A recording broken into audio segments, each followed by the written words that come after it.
ล่าสุดห้องนอนของธิดาลาวสำเร็จเสร็จสิ้น100%รอท่าแต่คนเครื่องใส่เครื่องซอยเข้าไปอยู่กับทอนั่นสวัสดีสบายดี FC แฟนคลับมาพบมาพ่อกันซ่องค่อยคำยามแรงทานผู้ชมตะเว้นตกพาดโดยภูความมืดเข้ามาปกคลุมเป็นที่สำเร็จเสร็จสิ้นเรียบร้อยแล้วบางกี้นี่เจบอลากับขั้วอยู่ขั้วกินแล้วก็กำลังนึ่งเข้ามื้อนี้เฮ็ดเขาเอิ้นว่าหยังเกาะต้มส้มกบแต่ว่าต้มใส่นอไม่ดองนอไม่ส้มเขามาจักเขามาฟักแล้วเฮ็ดเป็นเส้นน้อยๆคือเส้นเส้นหมักฮุงนะแล้วก็เอามาดองเป็นนอไม่ดองซึ่งเอามาแกงใส่กับกบนานี่อุ้ยมันเข้ากันอำลำกบนากะเจบอเล่าไปหามาช่วงฝนตกอาทิตย์ก่อนนั่นเนาะ3-4 อาทิตย์ที่ผ่านมานั่น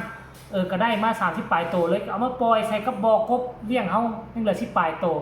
จักอันใดเป็นกบหน้าอันใดเป็นกบเลี้ยงบ่ฮู้ไปจับมื้อนี้4โตมาต้มส้มกินเนาะก็แซ่บอยู่เด้ท่านผู้ชมรอท่าที่เข้าซุปแล้วก็สิกินเนาะมาเข้าสู่หัวข้อหลักของพวกเฮาก็แล้วกันเนาะในขณะที่บอสน้อยธิดาลาวในขณะที่บอสน้อยธิดาลาวมาใช้ชีวิตอยู่ทั้งฝั่งลาวทั้งซิดพีเคพี่ปาดเนาะพีเคปาดตาวางย่ายรุ่นกับพากันค้นเขี้ยวหีบทำให้มันเซ็ตหีบทำให้มันแล้วก่อนที่วันที่13-14มาฮับที่ดาลาวกลับมาให้มันมีบอลอยู่บอลนอนเพราะนับตั้งแต่เดือนนี้ไปจะก้าวเข้าสู่ฤดูฝน100%แล้ว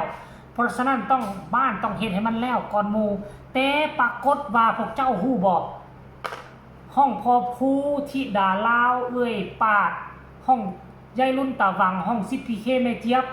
สัมผัสว่ายังบ่ทันแล้วก่อนหมู่คือห้องธิดาลาวติดตั้งสีทาเรียบร้อยปูพื้นด้วยผ้าปูน้ำมันหรือว่าเขาเอิ้นว่าสาดน้ำมันบ้านเขาเอิ้นว่าสาดน้ำมันเนาะอยู่ในคลิปนี้อาจจะบ่ได้เห็นว่าทางด้านนอกปูแล้วเนาะจะได้เห็นแต่ทางในห้องธิดาลาวปูแล้วแต่ตัดมาแวบเดียวเห็นยายรุ่นเอาอีกภาพ 2-3 ภาพลงไปก็คือว่าทั้งนอกทั้งในห้องรับแขกกับในห้องนอนคือสำเร็จเสร็จสิ้น100%พร้อมที่ตั้งเครื่องเสียงเอาไว้ไล่สดในค่ำคืนนี้คือจะไล่สดอยู่ในบ้านอยู่ในเฮือนนั่นเลยตอนนี้ไปฟ้าลมฝนตกมันจะสัดเข้ามาซ้ำใดบ้านศรีวิไลก็บ่สะทบบ่สะท้านเฮ้ยก็ถือว่าสุดยอดเว้ยเนาะเงินที่พอผู้เอามาเฮ็ดนี่ก็เป็นเงินได้จาก FC ต่างแดนเช่นเดียวกันได้มาจาก FC ต่างแดนซึ่งทีแรกก็สิเอามาเฮ็ดสะพานข้ามเข้าเฮือนแต่ว่ามาเห็นแล้วคันได้สะพานได้ทางเข้าเฮือนบ่อนอยู่บ่อนนอนบ่มีพาลูกหอบผ้าหอบถุงแลนเข้าห่มนั่นห่มนี่พอผู้ก็เลยตัดสินใจเอามาคั่นเป็นห้องนอนเอามาเฮ็ดเฮือนแอ้ฝาก่อนนะและค่อยเสื้อว่านี่อีกบ่ดนอันเงินจะเฮ็ดสะพานนั่นอีกบ่ดนก็คงจะสำเร็จเสร็จสิ้นแน่นอนแล้วล่ะท่านผู้ชมเนาะรายละเอียดให้ทุกคนไปชมภาพบรรยากาศเรานี่สากลจากช่องของยายรุ่นแล้วจังมาพ่อกันในช่วงต่อไปไปชมพร้อมๆกันเลยรวมเลยเด้อพี่น้องมีบันไดขึ้นแล้วประตูมาแล้วทาสีเรียบร้อยหมดแล้วนะคะเรียบร้อยแล้วค่ะสร้างกบจัดการทาสีเรียบร้อยแล้วตอนนี้ซิปีเคอันปูละตีหองที่ดาล่ามสิได้กินยุติน้ำแข็งมื้อนี้โอ้ยเนาะอันนี้คือห้องปีปรารถนาเอ้าเป็นหยังคือมีสีมาหยดลงแล้วอันนี้ห้องปีปรารถนาค่ะปูอันนี้ก็เด้อปูเสื้อน้ำมันลงแล้วค่ะวันนี้สิพีจัดการให้เรียบร้อยแล้วโอ้เป็นตายูค่ะวันนี้เป็นตายูอันนี้ห้องเก้ร้อยค่ะห้องเก้ร้อย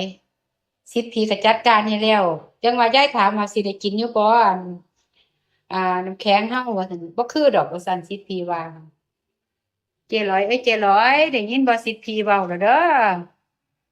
นี่ค่ะเรียบร้อยแล้วค่ะเสร็จสิ้นแล้วค่ะห้องเก้ร้อยกับห้องพี่ปรารถนา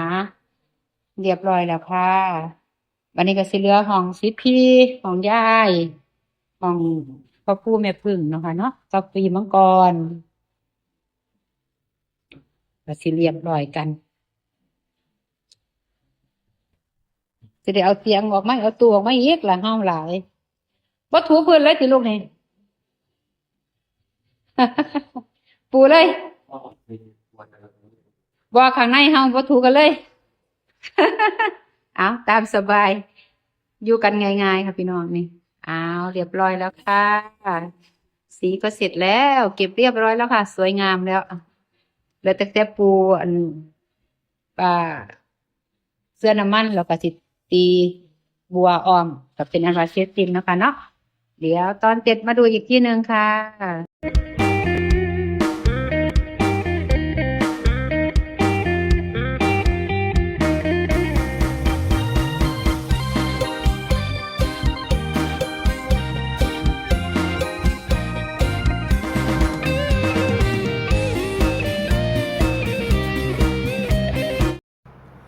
นี่นะ FC แฟนคลับทุกคนได้เห็นกันแล้วหรือยังบ้างข้าเจ้าลงมือเฮ็ดนี่ก็ประมาณ2 เดือนแล้วบ่เดือนกว่า2 เดือนแล้วเนาะท่านผู้ชมตั้งแต่ก่อนปีใหม่พุ่นเนาะก็สิเข้า2 เดือนแล้วล่ะเพราะว่ามันบ่ได้เป็นบ้านเป็นหลังสร้างเป็นบ้านคักแน่อันนี้มาคั่นห้องใส่ห้านอาหารเนาะคั่นห้องใส่ห้านอาหารเก่ามันก็เลยไวขั้นก่อนแล้วนี่ว่าไปตั้งลักปักเสาใหม่